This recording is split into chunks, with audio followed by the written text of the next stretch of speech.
Welcome back guys, another day, another bathroom. Got a lot of herringbone going on in this one today, all around the window and the archway there and all around the return. So I'm going to give you a few tips today to help speed up your herringbone and help you avoid any mistakes. Let's jump into it. So the most important thing generally with any tiling anyway is to make sure your walls are flat.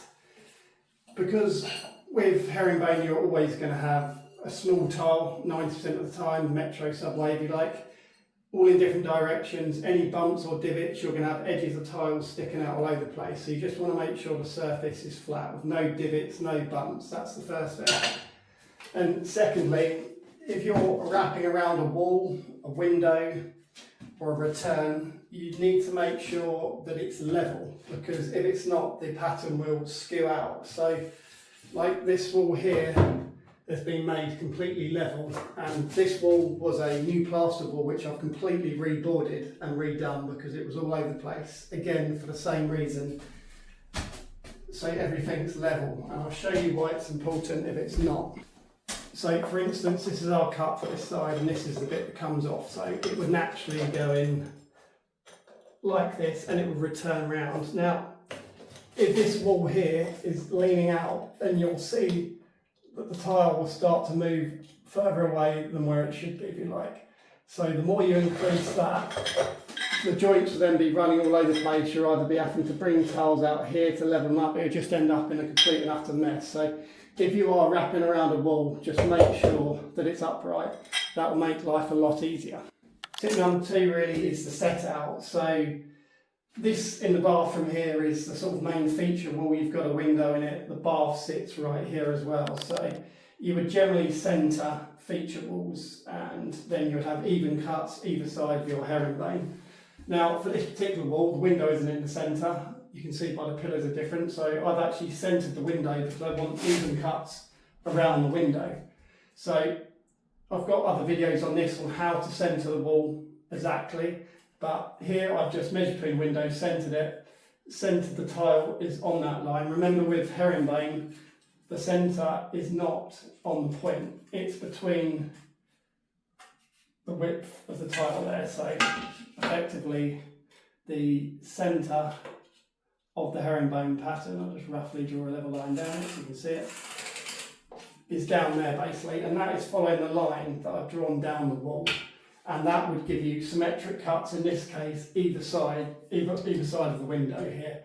And if you were centering the wall, you would just, wherever the centre is, it's probably about there, somewhere on this wall, you draw your line down, you'd have even cuts either side. So yeah, just remember the centre of herringbone is between the tile, it's not on the point there. So that's for the width. I mean, for the height, again, I've got videos on this, but you could centre the whole wall completely, so you have symmetrical cuts at the top and the bottom. In this particular one, as there's so many different things to set out off of, you've got the archway, the window, you've got the boxing over on this side here. So what I've gone for on this one for the height is to actually have a full tile finishing off of this boxing. I've allowed for this to have 6mm board on top of it, so the tile will effectively finish there. And I've transferred that line over to this side of the room. And you can see I have a line running through here, which was for this row here, so I know I'm in the right place. So yeah, for the height, you could set out off of something particular, or you could centre the whole wall completely. And again, I've got a video on it, but you would just measure the centre both ways, draw across, and you would put the tile on them lines. I'll show you now quickly. So if you wanted to centre this whole wall completely, you would just measure the centre from the top to bottom, left to right, draw across. And then, like I say, for the centre of the tile, which would be through there, you would get a speed square is the easiest thing in this situation. I'll link to a video on this in the description. And go 45 off each side, just roughly for now. So then you have basically a point.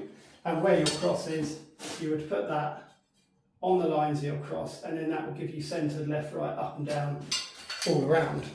So that's a little bit for the set out there. It's also important to say with herringbone that it will kind of be what it's going to be. So I've centred from the window here, and I haven't even looked at how it's going to work out around the rest of the room. This is my main point. You're always going to kind of get an okay cut with herringbone. You may get a small and a big cut, but yeah, for me, it is what it is. You can see from going off of that there, that all the way, this is following the pattern around to this side of the rim.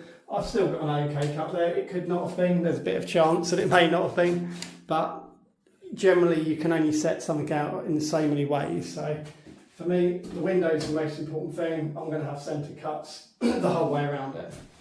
It's really the same principle for the height. You're always going to get an okay cut, smaller cut, medium cut. That's just the nature of herringbone. So don't worry about it too much. Find something to set out off, or just centre the whole thing, and then it'll be what it's going to be. So the next thing is, as you're going along, check your tips. As you can see here, these are bang level, so touching the level, and it'd be the same for the bottom row as well, because you're going to have alternate rows. So always check your tips every couple of rows, because tiles are never going to be 100% accurate, especially these ones as well. They're quite sizey, so I've got to rely on the fact that these tips are level and move them around a little bit. You can see I've used some spacers here, but some I can't. I've just got to budge them around a little bit. It will be fine once it's grouted, but it's important to make sure that you're level. So check your tips, and I always work to a line. You see the line going through here, which is for that tip as well. And you can obviously use a laser to assist you with that. So if I just whack the laser on there, you can see the laser is running through the tips of the tiles as well. So whether you're working with a line, laser obviously helps, because you can ping the whole way around the room and make sure you're touching your tips. Then you know you can't go too far wrong, even if the tiles are sizey. The next tip is adhesive. For this, I'm using a Kiriko H40 slow set adhesive. Now, because herringbone is quite fiddly and quite slow, the tiles are going to go off quite quickly if they're ceramic. So you want to give as much chance as possible to have a bit of play and movement. I mean, the ones in this particular bathroom are a porcelain tile, so this gives me a good half an hour wiggle room with the tiles. Mainly you're going to find that the tiles are ceramic when you're doing herringbone.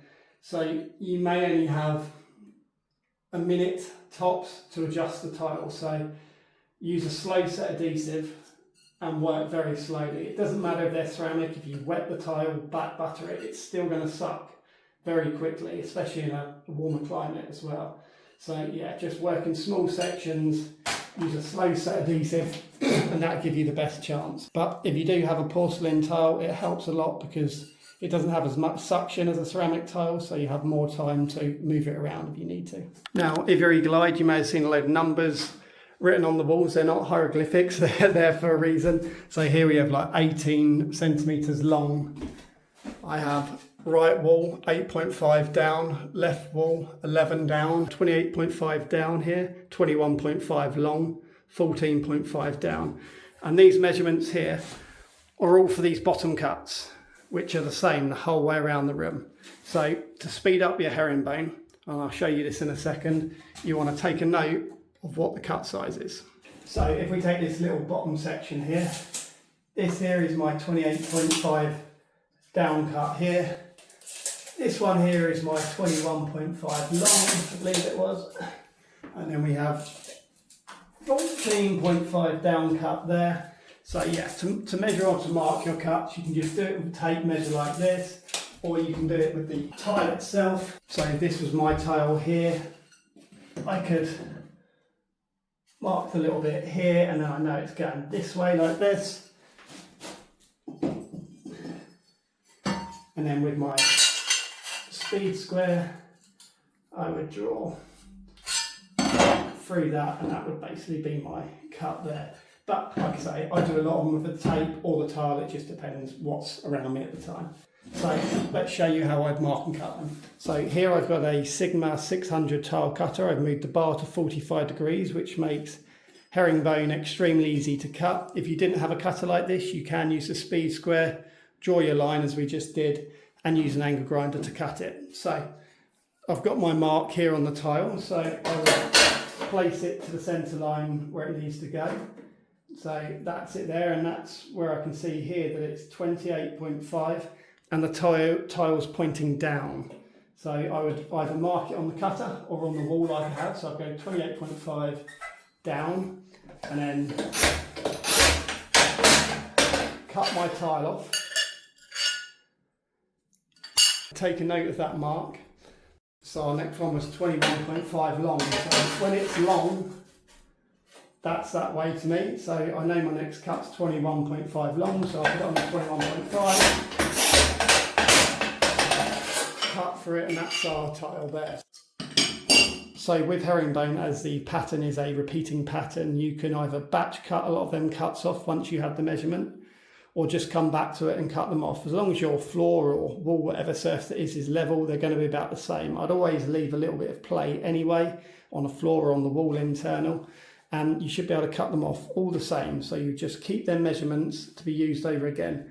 It'd be exactly the same to when I come around this window here, I will mark the tile to where it needs to be. I will take a measurement of it and I can use it 3 times on this window. And that just completely speeds up the process rather than to keep marking tiles constantly. And the last thing, as I kind of showed you earlier, is to keep the offcut if you're wrapping around. So this is the cut for this wall here. So this is the offcut. So we would keep that for when we come on to the next wall. I would generally just mark it up with a number. So this was 1 and I put 1 on there. They should be all the same, but it's good practice to mark them. Put it to the side, and then you've got that for later for when you come to do this one. And that is exactly the same for something like this window. So when I come to do this in a bit, let's just quickly mark this one up to show you live. So let's put it in place. I've leveled this windowsill up. So I will take my mark, which is going through here, put it into the cutter. So this one's going to be long. See where it comes to on the cutter there. So that's about right there. So this is 29.6. We may change that to 29.5, but we all shall see when we come to it. So I've marked the cutter for now, and I can put 29.6 long, so I have a record of it. So that's the cut off, and then back to the wall here. Let's see how she is. So yeah, I will be able to make this maybe slightly smaller, but this is the bit that came off, so we shall keep that for the windowsill, because then we can carry on the pattern through the windowsill when it comes to it, etc. So keep the bits that come off, and then that help with the top. So a few little tips there, guys, to help you out with your herringbone tiling. Now I've got a lot to do in this bathroom, so I'm going to crack on, and I'm sure I'll have a few more videos up along the way. Take care, and I'll catch you in the next one.